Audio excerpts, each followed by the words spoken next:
Maybe it's because we just recently had the debut of season 5 of Stranger Things. But Brandon, I'll tell you what, the football world is completely upside down.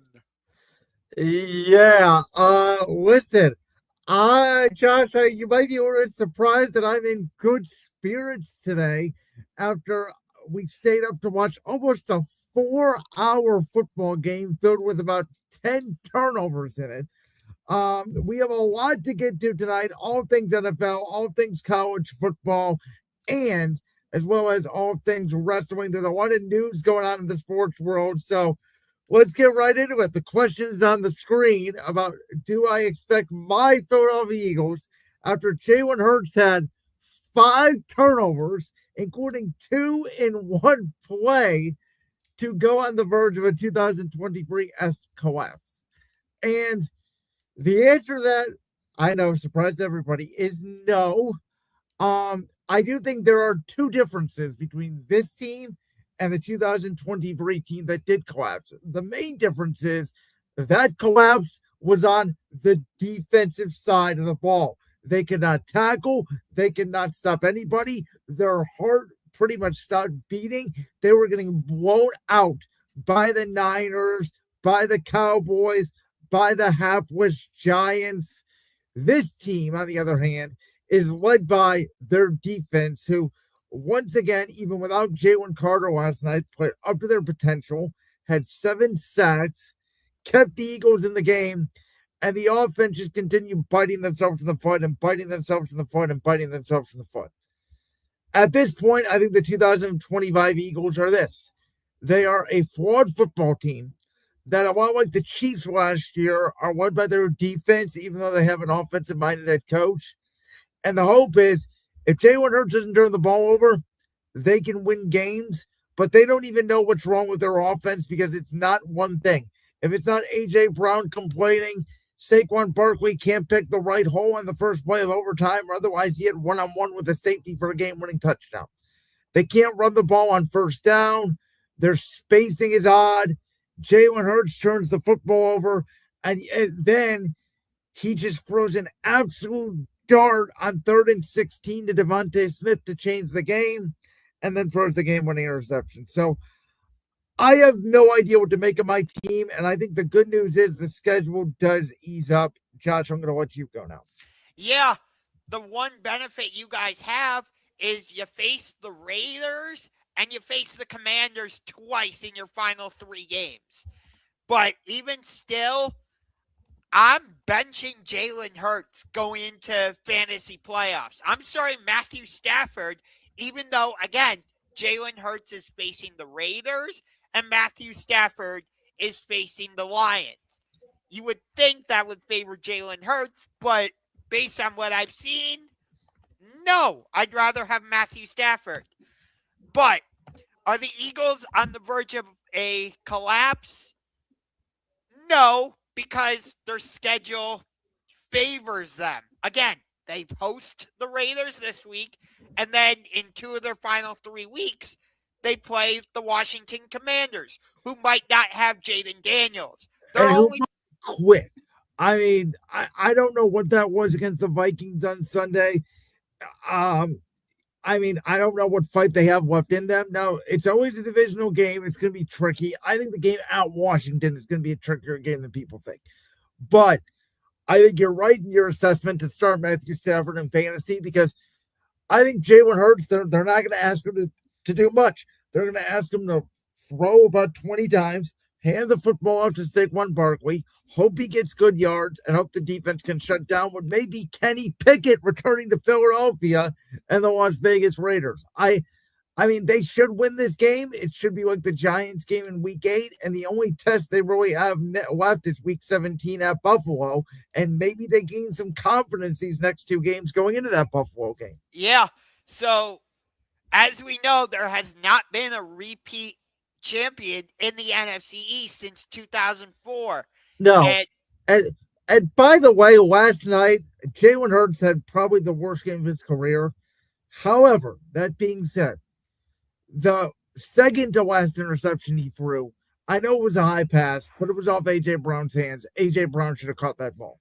The throw he made A.J. Brown down the sideline late in the fourth quarter to ice the game, A.J. Brown should have caught that. The Eagles should have won up 10. It should have been game over. In overtime, as I already mentioned, he ripped one down the seam to Devontae Smith on 3rd and 16, which might have been his best throw of the season. And on the last interception play, they're trying to throw to Goddard where they run that RPO pop pass, which they've run all season long. He sees the defender come down on Goddard. He tries to throw it into Devontae Smith. The defender backs up, makes a perfect play on the football, taps it up in the air, and it's intercepted. And it was that kind of night. And so it kind of reminded me, and I know we'll get to the Bears-Packers game here shortly, but it kind of reminded me of the game-ending play when Caleb Williams threw that interception to Keyshawn Nixon. Well, that ball wasn't tipped. That was an underthrow by Caleb that was intercepted.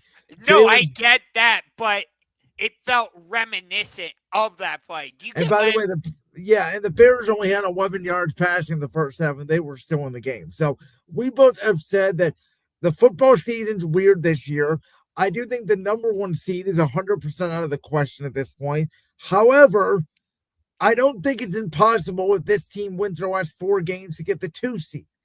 And I think that in the NFC this year, we know that the Bears could be the 7 seed. We know they could be the 1 seed. You're just going to want home field advantage. And I don't think they're going to completely collapse. I don't think they're going to lose the NFCs. They should get the 3 seed at worst. And we'll see how we do when we get into the playoffs. But I don't think the season is completely lost. The Eagles, their biggest problem is they don't have an identity offensively. They really don't. No, they don't. And it started in training camp. And again, it goes all the way back to training camp. Wayne Dickerson hurt. Wayne Johnson hurt. Jalen Hurts not looking as sharp as he did the year before. And there were signs going into it. And we as fans tried to ignore it, saying, it's based off the Super Bowl, yada, yada, yada. We won the Super Bowl. Everything's going to be okay. Now, I think the Philadelphia media has taken the Jalen Hurts criticism to lucracy levels. I don't know if you saw this. There was an article today in the Philadelphia Inquirer that has literally wrote about should Tanner McKee replace Jalen Hurts. I think that's absolutely ridiculous. And I think that we live in a Philadelphia media that's looking for any reason to hate this team because their expectations are way too high. This is the only place in the NFL where you win a Super Bowl and the year coming off and everybody wants to fire the coach and get rid of the quarterback. It's insane to me. The problem I'm seeing is, at times you've got Jalen lining up under center. At times you've got him in the shotgun. I get it. Different plays have him in those 2 different positions. I understand that. But it's maybe if you have him under center 40 times and he's successful with that, why are you going away from that and saying, hey, let's go to shotgun? My biggest thing is they need to do more of it, and they started doing it last night. And again, they should have did it more. First down, under center, play action pass.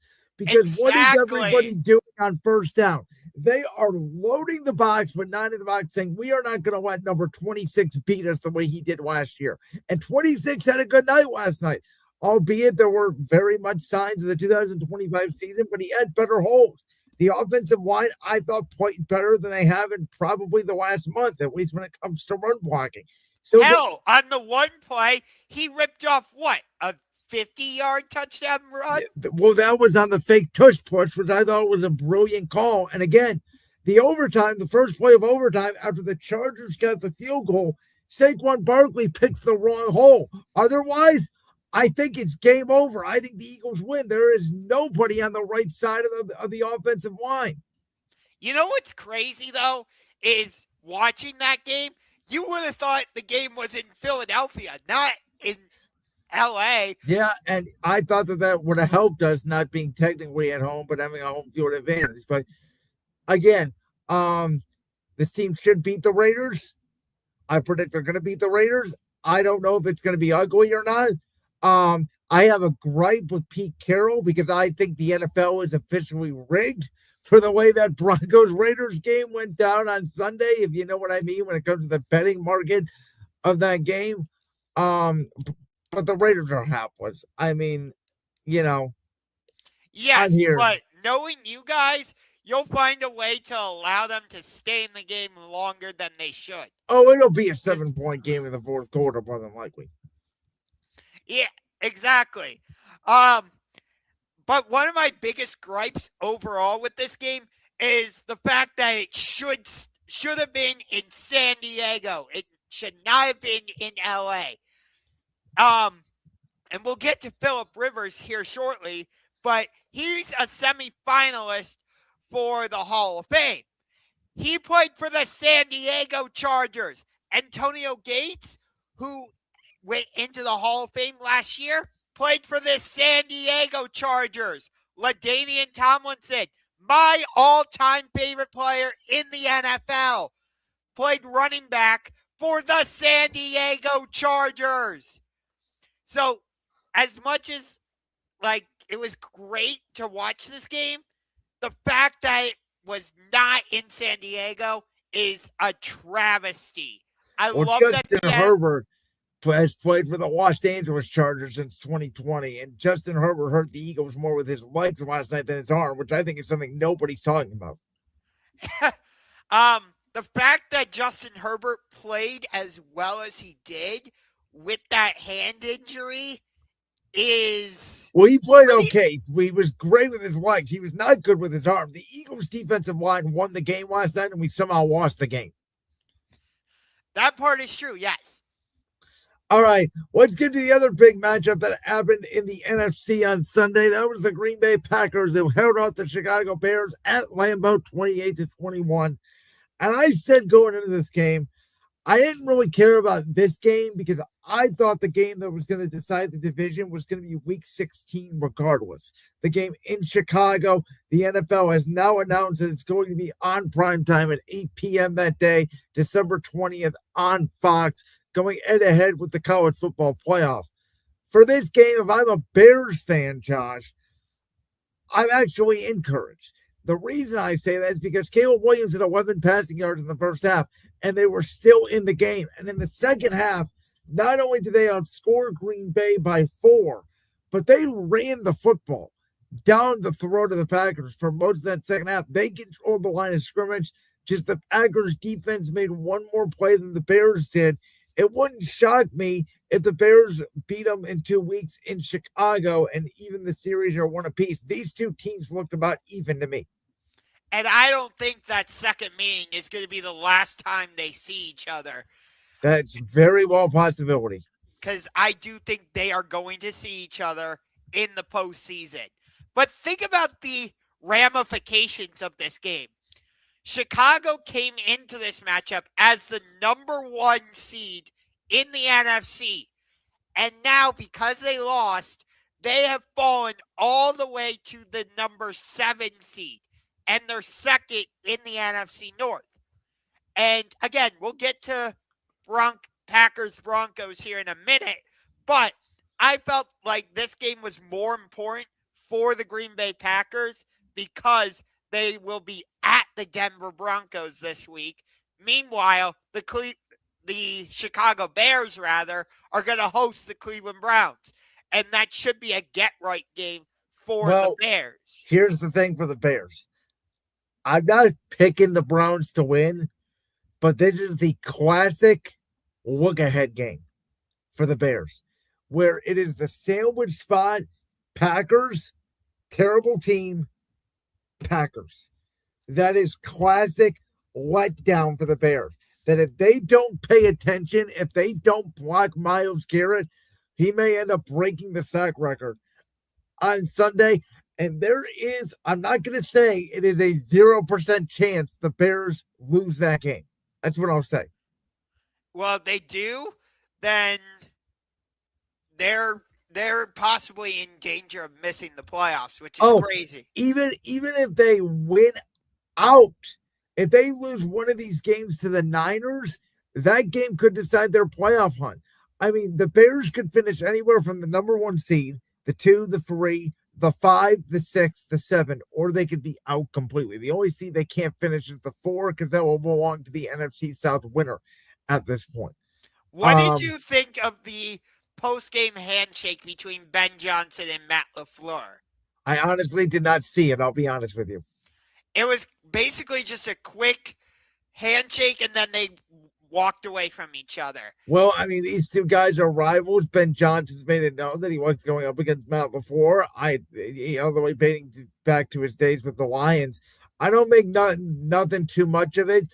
I think the fact that it didn't make headlines tell you something. These two guys are going to play each other in 2 weeks, and we'll see what the handshake's going to look like at the end of that game because that's the bigger story. Yeah, but I think the Bears have an offensive line issue because you talked about it. The Packers' defense, especially in Micah Parsons, he was able to get to Caleb Williams and cause problems for him. Well, not so much in the second half. I thought the Bears actually steadied. I thought the Bears outplayed the Packers tremendously in the second half. If Christian Watson doesn't catch that slant and go once at 45 yards to the end zone, I think the Bears probably win that game. Again, the fact the Bears had a chance to tie that game makes me more worried as a Packers fan than as a Bears fan, in my opinion. Wait a minute. Can we talk about Jordan Love, though? Because at times we've given him credit for how he's played, but at times we've held his feet to the fire.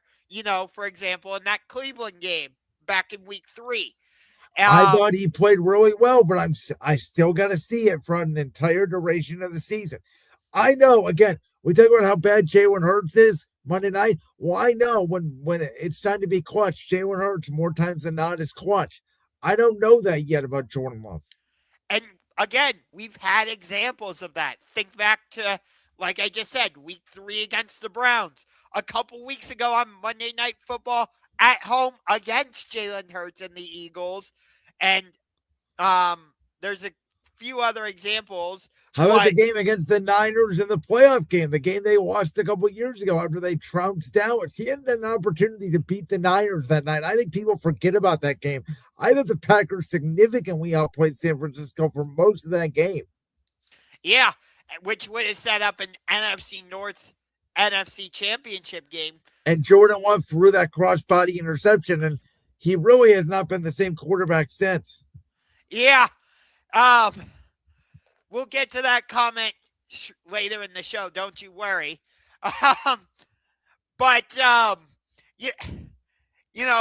he had that great game against Detroit on Thanksgiving, and we were like, okay, can you follow that up? Can you be consistent? He's been on a heater the last 2 weeks. He's got a big test, obviously, this week going into Denver against that Broncos team who I still don't know what to make of it. I still don't know how good they are because they didn't even try against the Raiders and came out of there with a 7-point victory. And we're going to see Bo Nix go up against this really good defense. And it's going to be a matchup where I think it's going to be whoever has the ball last, whichever quarterback can make a play against one of these good defenses. I think Green Bay is a playoff team. At this point, again, I think the winner of that Packers-Bears game, week 16, probably wins the division. Chicago, I think, needs a home playoff game more so than Green Bay because Jordan Love has played in 3 playoff games. Caleb Williams has played in 0. But again, the Packers are just way too inconsistent for me to believe that they can go on a 4-game run in the playoff and get to the Super Bowl at this point, even though we both predicted them to do so prior to the season. That's right. And, they're starting to get healthy at receiver. They got Jaden Reed back. They got Christian Watson back. They've got Dontavian Wicks. It'll be interesting to see if they can keep this up despite the loss of Tucker Kraft. But where is Matthew Golden? I thought he was going to be this big difference maker for them. He's been a complete bust. There's no other way to put it. He has been a complete bust.